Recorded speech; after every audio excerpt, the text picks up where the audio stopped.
All right. So, what an episode we're going to have today. Episode 4 of the Yep. Rusty Ronnie Show. Welcome back. Yes, we're here for it. It's well, as you might can notice, we're lacking a certain person, but well, he took a day off today. He's here in spirit. He is.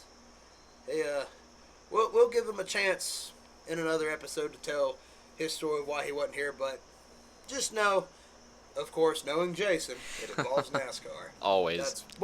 That's one reason why. But That's like the main reason. Jason, we love you though. Shout Oh, out. yeah. Shout out to you. I know you miss us. We miss you. We'll see you not next week. Couple weeks from now. yeah, Whenever we're back fully. yeah. Yeah. But something to report on that we were on location Friday night for Tuscola's homecoming game, which they beat North Henderson High School 38-26. Close game. I was a little surprised with how North Henderson did, getting that many points. They got better. That Yeah. was a good game. I really thought so. Well, it was a great game. Had a great time seeing a lot of people. Seeing a lot of people. Well, for him, he hadn't seen in years. Lots of people. It was good. I enjoyed it. But that was a lot of fun, and they did that whole thing with their homecoming queen and whatnot. But and then we also have, of course, some NFL scores here lately. Well, once I can pull it up. Silly me. But yeah. Oh, and yes, we didn't want to talk about it, but we know there's some very happy Georgia fans out there because they was able to beat Tennessee. That was in such a sad overtime game. by 3 points. Even though I only watched the overtime part in the last bit of it, I didn't watch the I whole only game. knew what But was I was going still on. rooting for Tennessee, but I only knew what was they going didn't on in make the it. last 30 seconds of the fourth quarter, so because I was still at work last night. All those Georgia fans are very happy. Yeah, That's all I know. Shout out to you guys, the few of you that there are. I'm joking. But and then also yesterday, UNC, the Tar Heels. Okay, there we go. go. That's my Richmond. college team. There we go.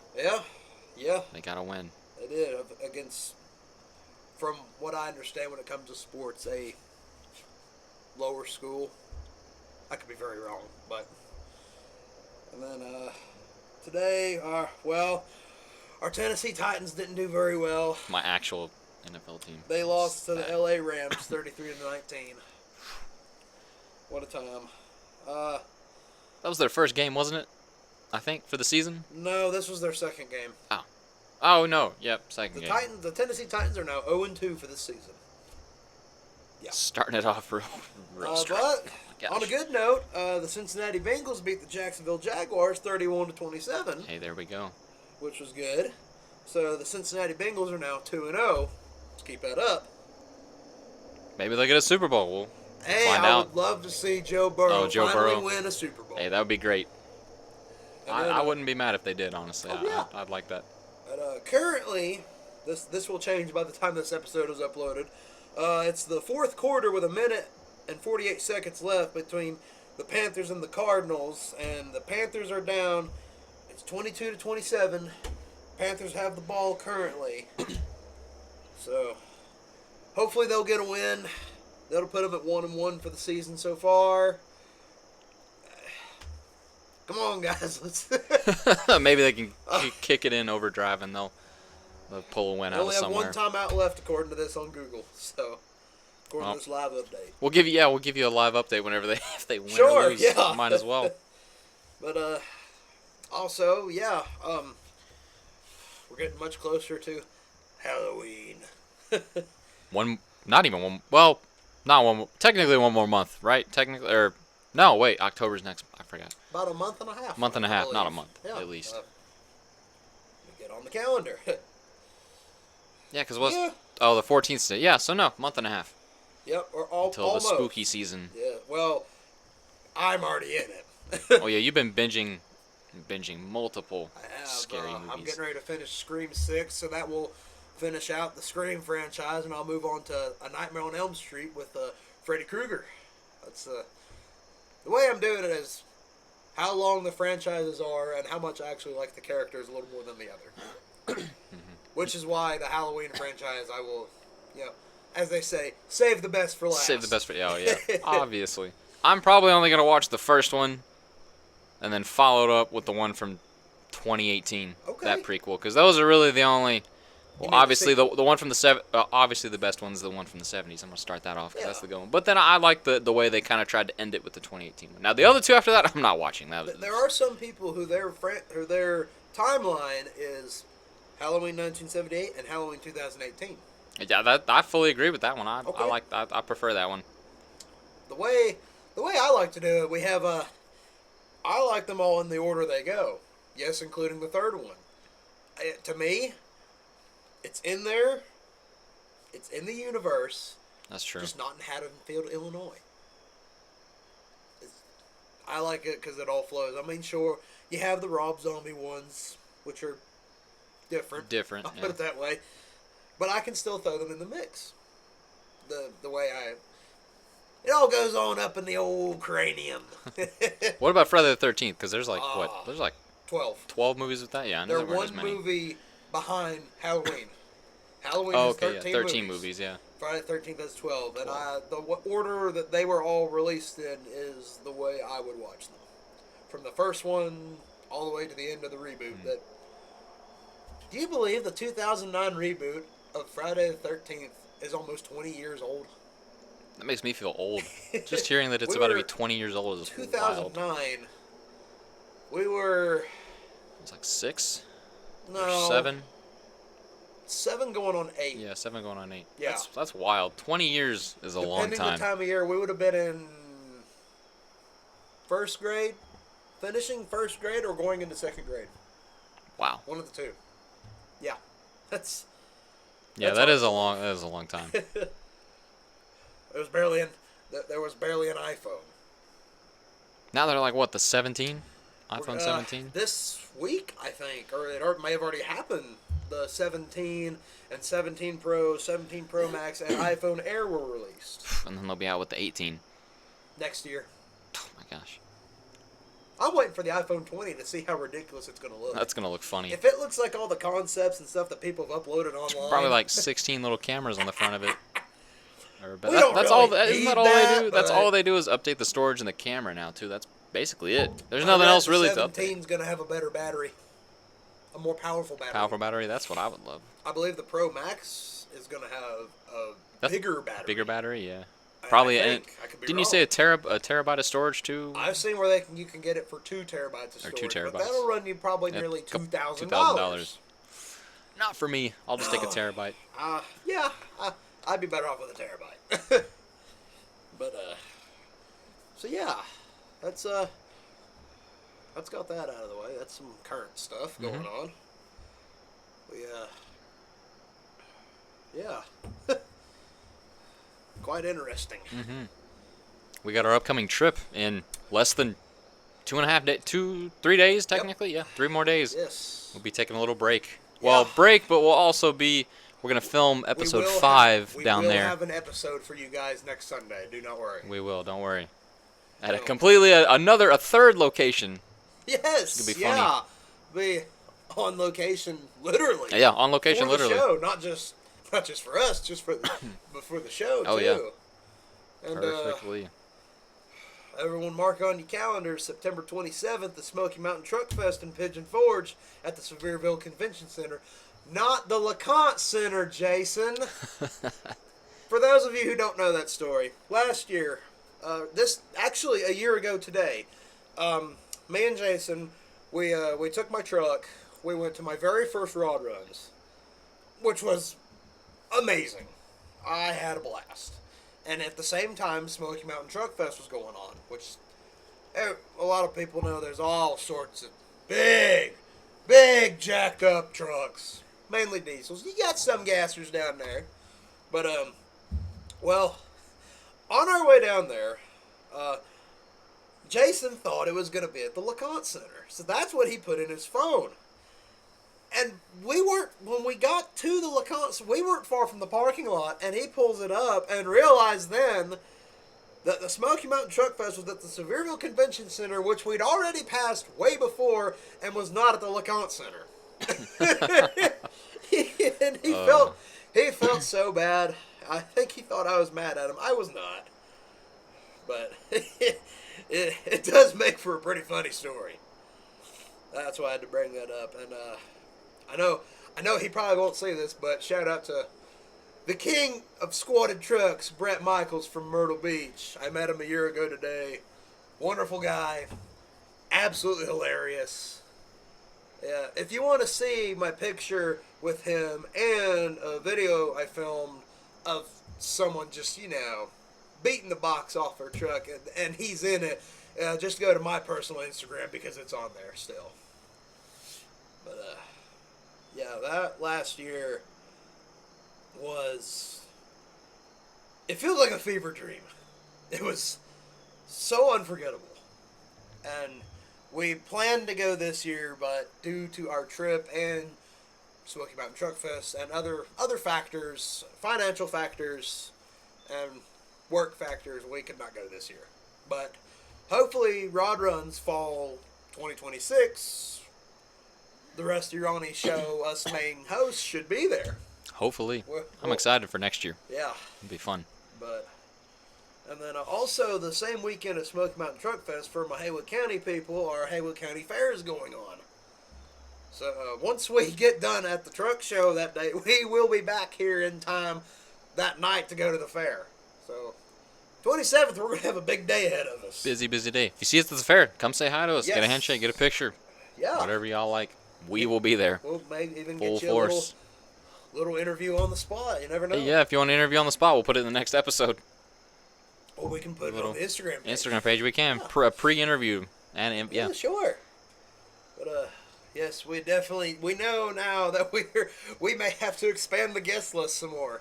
Probably. There are more people that have at least reached out to me that want to be on it. Oh, definitely. We got to add to the guest list, yeah. If you didn't see last episode, click off of this one. Go watch the last episode so you can see our first-time guest that we interviewed. Yes. Then come back and watch this episode. Yeah, don't skip ahead. Yes. Our last episode, our longest episode so far, at an hour. Over an hour. At an hour. Hour and a minute. Or 2 minutes, something like that. Yeah, technically. But coming from us, maybe biased, but we believe it's worth every minute to watch. Oh, I loved it. I thought it was great. I enjoyed every minute of it. I believe we all had a good time with that one. Mm-hmm. And but yeah, definitely. I know. Getting close.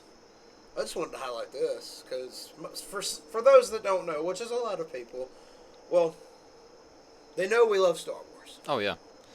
And since I think COVID, I've tried to binge every Star Wars material I own on DVD, Blu-ray, VHS, everything I can. And so this year I finally have Disney Plus. That opens the door to a lot more shows and movies for me to watch. You can binge everything on there all at once without having to Almost swap everything. And do everything, yeah. Almost everything. There's some things that I own that are not on Disney Plus. Because hardcore collector. That's all I gotta say. Yes, I believe I'll start that. I want to try November 1st. As soon as I get done with Halloween Ends, I'm gonna pop something in for Star Wars to watch. There you go. What a transition.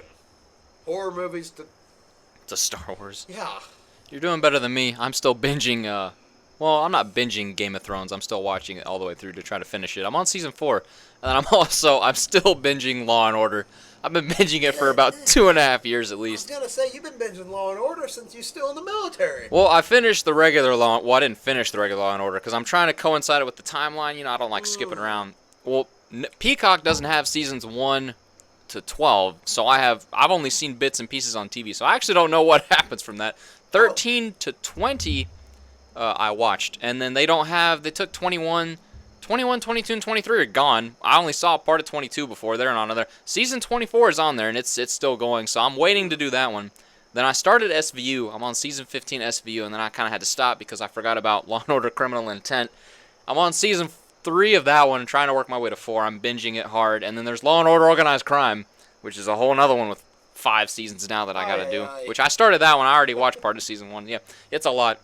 I'm all my police, procedural, legal dramas, all those shows I got into when I was in the military, and I'm still into them.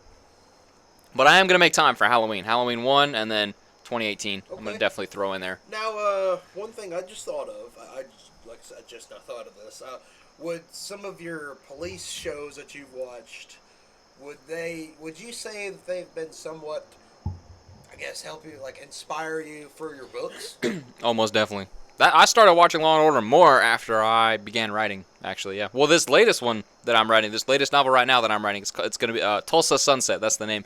I'm based it off of well, not really. I got inspiration from Tulsa King with Sylvester Stallone, the mobster I've seen TV show. Bits and pieces of that. I need to get on that because Season 3 drops September. I think it's 21st or 27th. Don't quote me on that. I'm not sure. I just watched the new trailer. What's it on? It's on Paramount, I think, unfortunately. But Samuel L. Jackson is making a debut in it for the 3rd season as a rival. Not a rival, I think he's like a friend to him, but he's also supposed to be getting his own spin-off in New Orleans. That's supposed to be in the future, but yeah.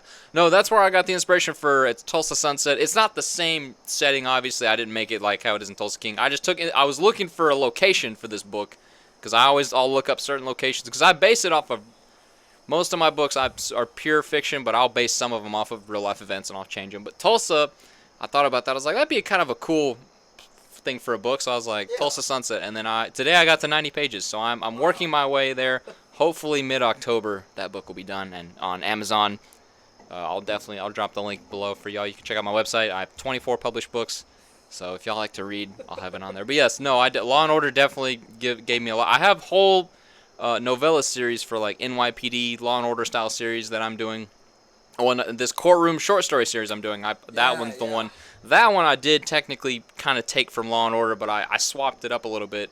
It has nothing to do with it at all. It's completely, fictional. I just created it. But I took inspiration from like having the viewpoints of police in the beginning, and then it goes to like the courtroom. That's why I kind of based those short stories off of. Isn't that the one you made me a character in? No, that's the 3rd book in my Of Murder series. Or you're in the 2nd book. No, you're on the 3rd book. I got it backwards. Sorry. What? You're the judge? You're a judge in the 3rd book, which is Family of Murder. Actually, I based that one off of the Murdaugh murders in South Carolina. A prominent lawyer family. I kind of took it, twisted it, made my own little spin. Well, I got inspiration from that one, created my own sort of setting for that one, but I took some certain ideas, and it gave me some inspiration for that book. But yes, you play a judge. Jason plays a witness. Yes. That's the 3rd book in my Of Murder series, so if you want to go check that out, you can look at Scalp of Murder and Dawn of Murder, also on my website. Those are the first 3 books of the Of Murder series. Book 4, the original. Yeah, book 4, Campaign of Murder, is TBD at the moment. I've kind of set it to the side to work on some other projects at the moment because I'm a little backed up with books, but it will be out eventually in give or take a year and a half, maybe 2 years at most. We'll see. Oh my goodness. I'm in the middle of in between of like, besides this novel, and it's like I'm in between about 3 or 4 novels, 2 novellas, and about 6 or 7 short stories that I've been hopping back and forth on trying to get out. Yeah, I'm staying busy. Okay. I'm trying to be the next James Patterson. We'll see how that works out. I thought you was going more for like the next Stephen King. Or a mix. Stephen King, John Grisham, James Patterson, Jamie Lee Child, I think I said her name right, Michael Connelly. All those are some of my favorite kind of mystery authors. Agatha Christie, I really love her stuff. And I took some things from Edgar Allan Poe. Okay. But yeah, that's my goal at least. We'll see how that happens. Yeah. I don't know if you've used him in your stories yet, but there was a character that you used to be years ago. Chuck Finley. Oh well, he's the main one in my Of Murder series. Okay, that's what I thought. I thought that he was in Scalp of Murder from the one chapter that I've only ever read. Yep.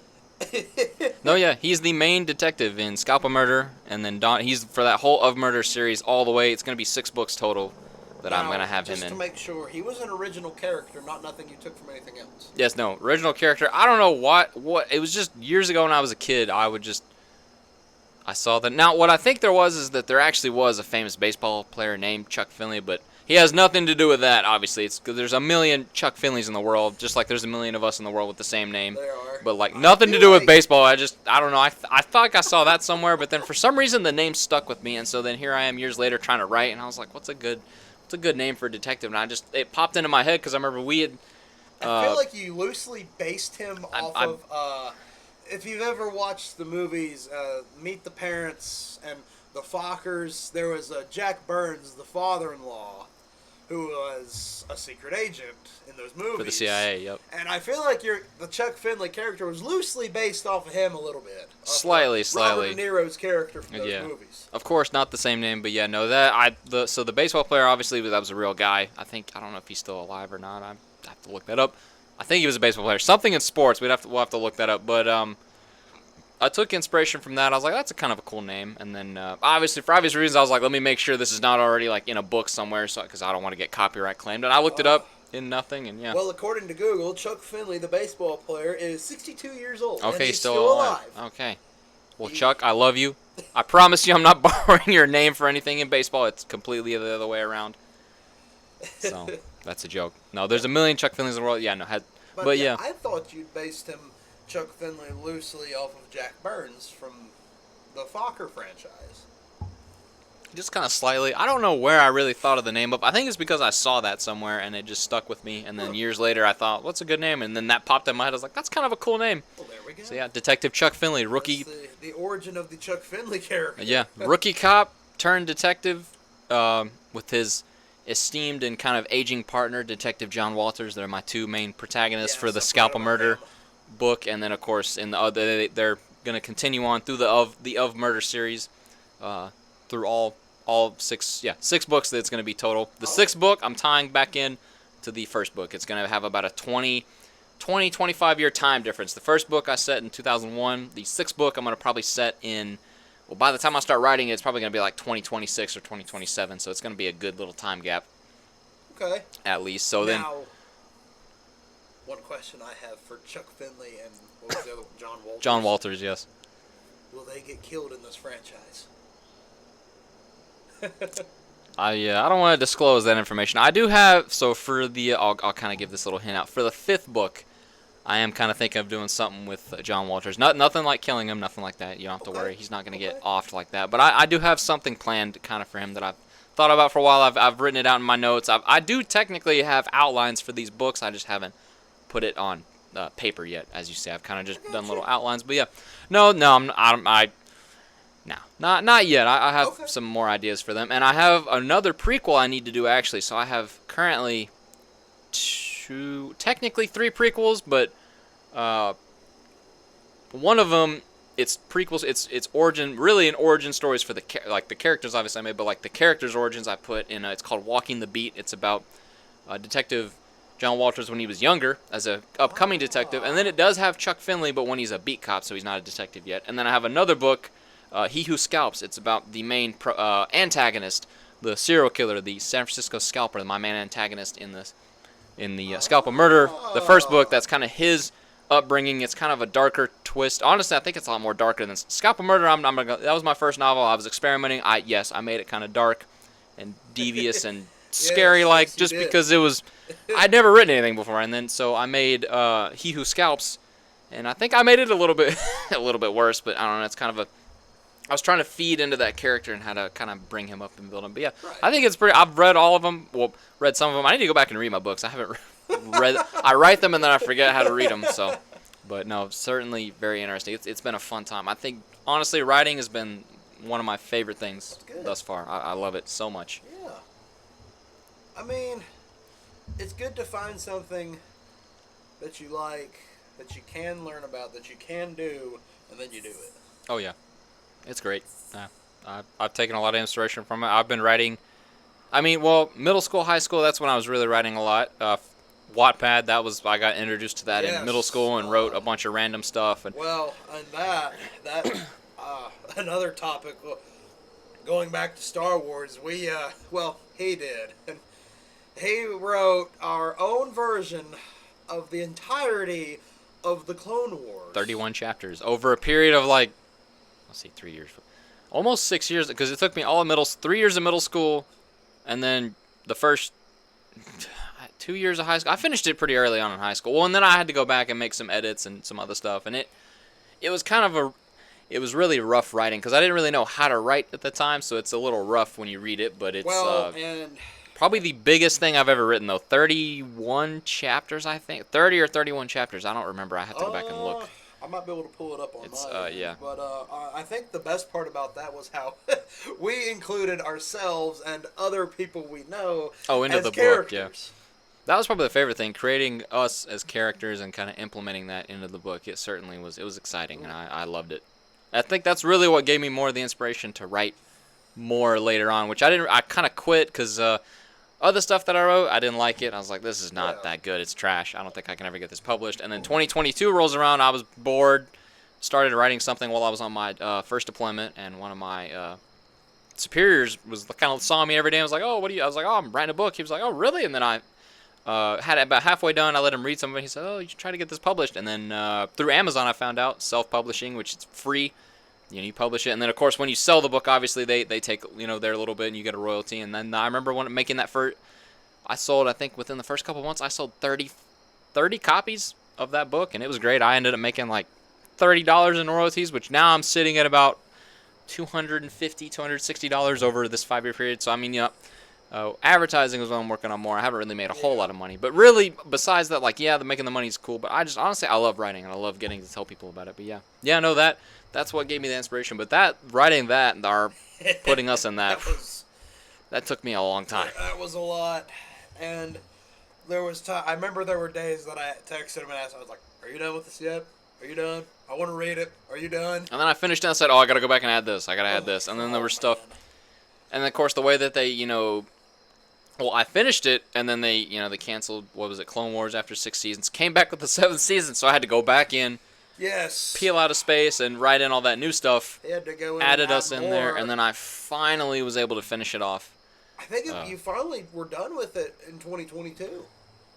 Or, well, maybe late 2021, I think. I think it was late 2021 before the deployment. I was still writing on it, because it was still good. I was like, I need to finish this, got it written. Yeah. Because after that, that's some things here and there. Yeah. But because after that, that was that stepping stone. I think it was 2-3 months after I finished it, I immediately jumped right into Scalpel Murder, nonstop writing, and I wrote on that one for about 6 months at least. But yeah. Of course, unfortunately, due to, a lot of copyrighted images, character names, as well as some little videos that I also put in there, YouTube, video clips.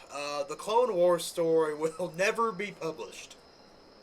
As much as I hate to say it, we will never get that in a physical copy of a book for legal reasons. Mm-hmm. Without getting copyrighted by Lucasfilm and LucasArts and Disney in general, since they own it, yeah. But I mean, please don't copyright us for something that's not even actually published.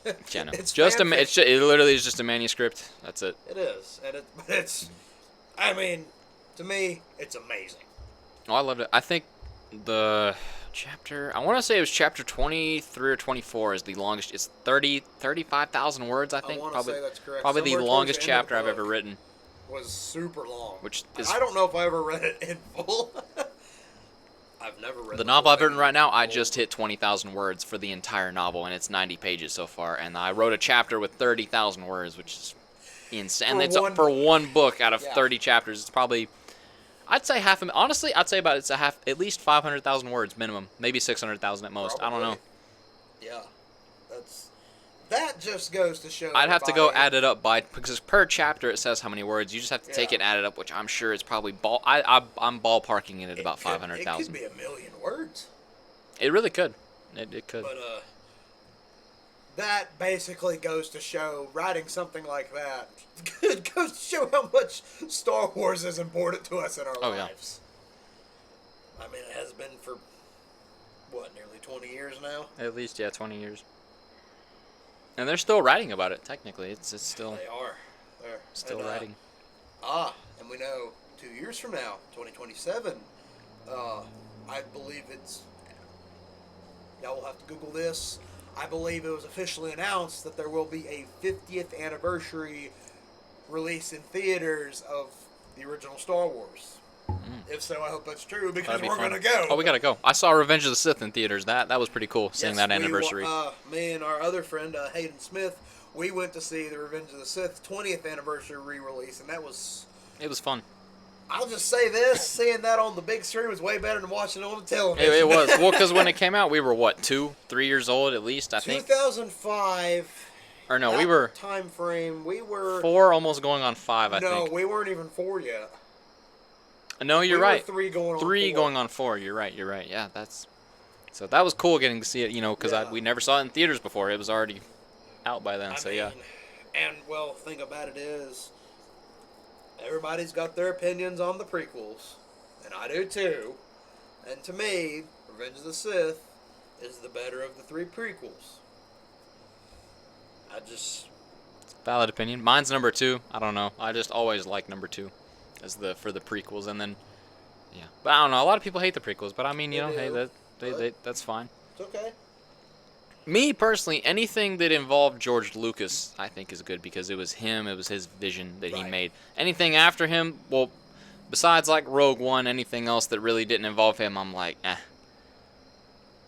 But yeah. Solo, Not counting all the I thought shows Solo, like. Solo was okay. And Solo was okay. Now that's not counting the shows with like when it was Dave Filoni and Jon Favreau because they learned from George Lucas. They worked for him. Those are okay because that's literally was George's vision. They're just basically through him or through them basically. When it comes to Star Wars, Dave Filoni and Jon Favreau are George Lucas's sons. Oh yeah, well because they learned from the best. They're not actually. I'm not saying that. Yeah, just no. in a way. But the way they learned like from they him. Are, yeah, the way they learned from him much was good. They've done and how much they learned from George Lucas to even do this. Oh yeah, and they've done I think tremendous work, and they've still got more shows coming out. They're making a whole Mandalorian movie. They got a Darth Maul animated. There were rumors that they're doing I think not Darth Maul. Well, they're doing a Darth Maul live action. Not live action. Like a Clone Wars style. Clone Wars show. style. It's set after Clone Wars, and then yeah. Shadow Warrior, I think, is what it's going to be called. I think something Shadow. It takes place. I think it's directly after. It's just like with directly after the Clone Wars. It's supposed to be like right around in there. And then they rumored that they were going to be doing an Anakin animated. Supposedly, I don't know how true that was. I know it was rumored. They talked about Matt Lanner supposedly coming in and was going to be voicing him, but I don't know if that was going to be true or not. I'd seen the thing. I think it's supposed to be. I could be wrong, but before Bad Batch, something about with Rex and the 501st after Order 66. I seen a video about it on TikTok one time. I saw that. Well, so I saw a couple. It was fan made kind of AI mixed trailers on YouTube. I was just like, yeah. Now, I mean, if they did, that would be great. That'd be awesome. I would love it. I mean, I still will campaign for. Well, with Marvel, we got a What If series. Mm-hmm. I will campaign for a Star Wars What If series. That'd be every day great. of the week. That would be if we great. can get one. There you go, Disney. Do it. Yeah. There's your $1 million idea, Disney. Do it. You'll make us happy. Yeah. You probably get some more subscribers. Maybe. But, yeah. Yeah. This episode is definitely very different because it's not the same without Jason here or another guest. We're doing the best we can for today. At least we had a couple of we had a lot of good topics though. At least we got to bring up, I think, personally. So yeah. I know we're kind of still on the Star Wars stuff, so there is one I want to bring up. From my personal childhood, probably one of my favorite video games of all time. It was one of the first ones I could ever actually play efficiently. Star Wars: The Force Unleashed. My goodness, what a game. But with the new canon timeline, Starkiller, the main character in that whole thing, is now part of Legends. Yep. Unfortunately, I believe in my world, in my mindset, Force Unleashed is still there. Sure, there's things that would change that would change current timeline because of it. Yeah. But still, I mean, if you have a PlayStation 3, great game. if you even have a PlayStation 2 version of it, it's different from the PlayStation 3 because I have both versions. And yes, both versions are great games, but the PlayStation 3 version was supposed to be the superior version, and it held up to that. And even, goodness, that game's almost been out 20 years. 2008. Yeah. 2008, like just about. Either right before or right after the Clone Wars aired on television, or the movie came out, was when that game was released. And it is, to this day, I can still pop it in and play it and still enjoy it. And the Force Unleashed 2, the sequel. It did a lot of things different that the first one did. Different story, different way of things going. And it could still fit in to the timeline. It would still change some things. Mm-hmm. Oh, yeah. Still a fun game. But to me, the first one Oh, the first one will always be, I think, yeah, definitely the best. But not just the base first version of the game. There was the Ultimate Sith Edition with all the other downloadable content. That, well, if you bought it, that version of the game, you got included. You didn't have to buy it all. Yeah, separately, yep. And those, you have other missions in it that also change that story. Yeah, that honestly to me that was kind of like a mini what if scenarios in there. They did because they did have several of those in there. You have Star Killer after if you choose, because you can choose your ending, light side or dark side. Light side is where you do not kill Vader, you try to kill the Emperor, but you don't because the games are set between Revenge of the Sith and A New Hope. You can't kill the Emperor. Come on now. That would really mess up the story. Yeah, that really would mess up the timeline. Yes, if you play the light side, you do that, you eventually die, and then you come back as a clone in the second game. Now, if you choose the dark side ending of the first game, you go into the downloadable content, and you can have a mission on Tatooine, where you go to Jabba's palace, and you're trying to find C-3PO and R2-D2, and then you eventually end up in lightsaber duel with Ben Kenobi. And if you kill him, you have to kill his Force Ghost. Which, to this day, that's not been replicated. That has never been done in any other game. Wow. And then it also continues with another mission for The Empire Strikes Back on Hoth, where you fight and eventually corrupt and turn Luke Skywalker to the dark side. I remember watching. I've watched gameplay on that from the Hoth mission. Trust me, the gameplay it's it's worth good. it if you play it. It's good. And some downloadable content for the second game. I've never gotten to play the content because I never got my hands on it. Let's put it that way. And it takes, if you choose the dark side ending in that game, and you go to kill Vader, you cannot.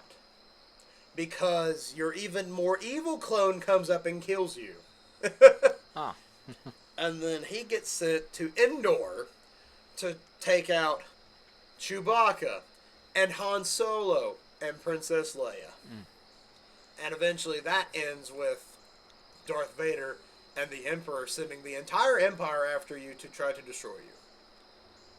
So yeah, those games, their dark side endings with the content, are basically some what-if scenarios for Star Wars. They are. But they're not, obviously. Obviously not for the canon not for the main portion canon, of it, yeah. No, it should be. Yep. But, yeah. Well, I've got nothing else. I don't either. I think we hit a lot of random points. We did. But hey, a lot of good stuff to talk about, but yeah, Yes, I guess and, we can. well, you'll probably notice as the video It definitely goes has on, got a little it's getting dark. darker. Sorry if because it's a little grainy in the end, but yeah, it did get a little. I didn't even notice it got dark. It honestly was 30 minutes ago. It was still daytime. It was kind of weird, but yeah. That's this time of year for you. It's the fall. Yeah. Well, we hope you enjoyed watching. Thank you Yes. for joining us on another episode of the Rusty Ronnie Show. I'm your co-host Nick. And I'm Rusty Ronnie, the man, the myth, the legend, and well, next episode you'll see us in a different location. Another film location. We will be down at the beach, North Carolina. Looking forward to it. Yeah. Well, if you enjoyed this video, please be sure to like, comment, and subscribe for more. And we will see y'all next time. Later. Yep.